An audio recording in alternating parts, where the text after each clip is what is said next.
Hi friends, welcome to my channel. Welcome to trade setup for Tuesday. May 29న మార్కెట్లు వరుసగా మూడో సెషన్లోనూ లాభాలు పొడిగించగా ఓపెన్ ఇంట్రెస్ట్ శాతం ఆధారంగా Astral, Lupin, Indian Bulls, Housing Finance, Titans Company మరియు నేషనల్ అల్యూమినియం కంపెనీతో సహా 87 స్టాకులు లాంగ్ బిల్డప్ను చూశాయి. నిఫ్టీ 50 ప్రస్తుత క్యాలెండర్ సంవత్సరంలో అత్యధిక స్థాయికి చేరుకుంది. బ్యాంకింగ్ మరియు ఆర్థిక సేవలు, ఆటో, ఎఫ్ఎంసీజీ మరియు మెటల్ స్టాక్స్ బెంచ్మార్క్ సూచీలకు మద్దతు ఇచ్చాయి. అయితే పివోట్ చార్ట్ ప్రకారం నిఫ్టీకి 18,584 వద్ద మరియు 18,570, తర్వాత 18,547 వద్ద మద్దతు లభించవచ్చు. ఇండెక్స్ పురోగమించినట్లయితే 18,630, అలానే 18,644 మరియు 18,667 తర్వాత చూడవలసిన కీలక రెసిస్టెన్స్ లెవెల్స్. బ్యాంక్ నిఫ్టీ విస్తృత మార్కెట్లతో పాటు నిఫ్టీ 50 కంటే మెరుగైన పనితీరు కనబరిచి 44,000 మార్కును అధిగమించింది. ఇండెక్స్ 294 పాయింట్లు పెరిగి 44,312 వద్ద ఉంది మరియు రోజువారీ స్కేల్లో డోజీ విధమైన క్యాండిల్ స్టిక్ సోమును రూపొందించింది. ఇండెక్స్ 44,000 యొక్క తక్షణ అడ్డంకిని విజయవంతంగా అధిగమించితే ఇది బుల్లిష్ ట్రెండ్ యొక్క బలాన్ని సూచించవచ్చు. అప్ సైడ్లో తదుపరి రెసిస్టెన్స్ లెవెల్ ఇప్పుడు 45,000 వద్ద గుర్తించబడింది. ఆప్షన్స్ డేటా పరంగా పుట్ ఆప్షన్స్ కోసం అత్యధిక ఓపెన్ ఇంట్రెస్ట్ 43,500 వద్ద గమనించబడింది. ఆ సమ్మె ధరపై వ్యాపారులు గణనీయమైన ఆసక్తిని కలిగి ఉన్నారని సూచిస్తుంది.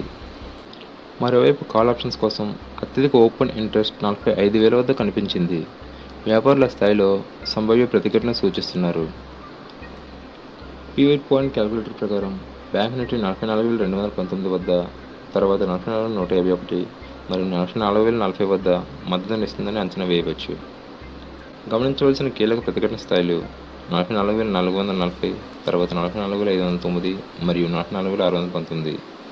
కాల్ ఎంపికల డేటా వీక్లీ ఆప్షన్స్ యందు గరిష్ట కాల్ ఓపెన్ ఇంట్రెస్ట్ 18,800 స్ట్రైక్లో ఉంది. 92.14 లక్షల ఒప్పందాలతో ఇది నిఫ్టీకి కీలకమైన ప్రతిఘటన స్థాయిగా అంచనా వేయబడింది. దీని తర్వాత 85.65 లక్షల ఒప్పందాలు, 18,700 సమ్మెలు మరియు 83.54 లక్షల కంటే ఎక్కువ కాంట్రాక్టులతో 19,000 వద్ద సమ్మెలు జరిగాయి. కాల్ రైటింగ్ 18,800 సమ్మెలో కనిపించగా ఇది 36.65 లక్షల ఒప్పందాలను జోడించి, ఆ తర్వాత 18,600 సమ్మె 23.34 లక్షల ఒప్పందాలను జోడించింది మరియు 18,700 సమ్మె 20.86 లక్షల ఒప్పందాలను జోడించింది. కాల్ అన్వైండింగ్లో 18,500 సమ్మెలో ఉంది. ఇది 30.22 లక్షల ఒప్పందాలు తొలగించగా, తర్వాత 18,400 సమ్మె 18.82 లక్షల ఒప్పందాలను తొలగించింది మరియు 18,300 సమ్మె 6.8 లక్షల ఒప్పందాలు రద్దు చేసింది. ఇదిలా ఉండగా పుట్ వైపు గరిష్ట ఓపెన్ ఇంట్రెస్ట్ 18,300 వద్ద ఉంది. 1.07 కోట్ల ఒప్పందాలతో రాబోయే సెషన్లో ఇది ముఖ్యమైన మద్దతుగా భావించవచ్చు. దీని తర్వాత 94.53 లక్షల కాంట్రాక్టులతో కూడిన 18,400 సమ్మె 89.49 లక్షల ఒప్పందాలతో 18,000 సమ్మె జరిగింది. పుట్ రేటింగ్ 18,600 స్ట్రైక్ 46.70 లక్షల కాంట్రాక్టులు, ఆ తర్వాత 18,500 స్ట్రైక్ 31.98 లక్షల కాంట్రాక్టులు, 28.88 లక్షల కాంట్రాక్టులు యాడ్ చేసి 18,000 స్ట్రైక్ చూడవచ్చు. పుట్ అన్వైండింగ్ 17,800 వద్ద కనిపించగా ఇది 22.12 లక్షల ఒప్పందాలను, తర్వాత 18,100 సమ్మెలు 9.62 లక్షల ఒప్పందాలను తొలగించగా, మరోవైపు 17,700 సమ్మెలు 5.89 లక్షల ఒప్పందాలను తొలగించాయి. అధిక డెలివరీ శాతం ఉన్న స్టాకులు, అధిక డెలివరీ శాతం పెట్టుబడిదారులు స్టాక్పై ఆసక్తిని కనబరుస్తున్నట్లు సూచిస్తుంది.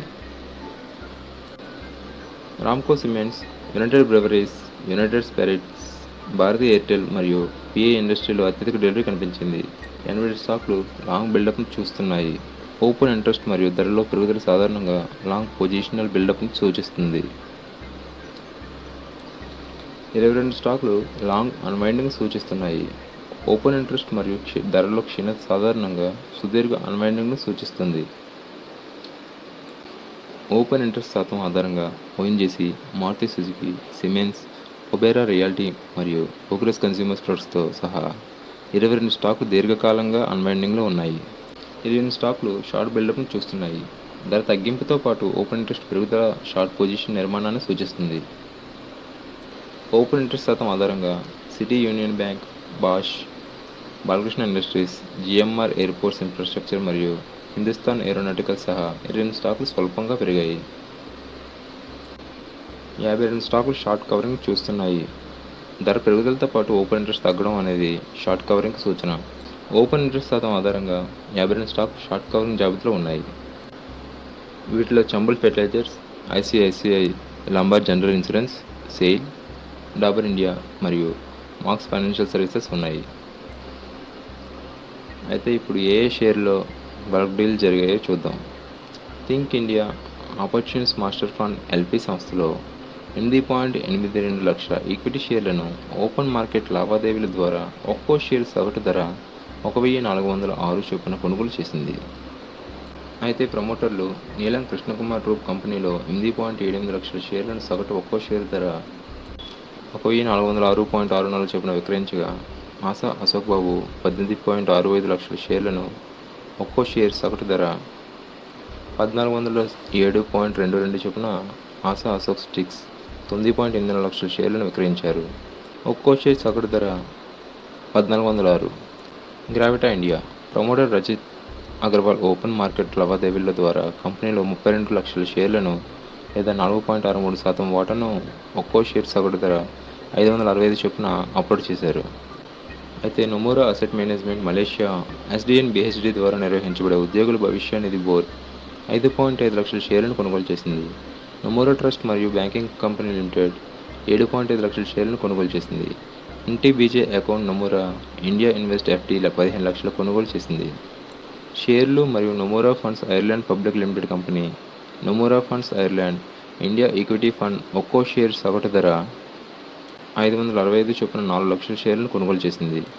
మే 30న ఫలితాలు విడుదల చేయబోయే కంపెనీలు: Adani Ports and Special Economical Zone, Mankind Pharma, Torrent Pharmaceuticals, Action Construction Equipment, Aegis Logistics, Apollo Hospital Enterprises, AstraZeneca Pharma India, Bajaj Health Care, Birla Tyres, Gujarat Mineral Development Corporation, Green Bull India, KRBL, Lemon Tree Hotels, Lumax Auto Technologies, Lux Industries, Marksans Pharma, Mazagon Dock Ship Builders, Panacea Biotech, Patanjali Foods, PC Jewellery, Peninsula Land, Uflex, Vakrangee, V Guard Industries, Vivimed Labs మరియు Welspun Corp మే 30న త్రైమాసిక ఆదాయాల కంటే ముందు దృష్టి సారించాయి.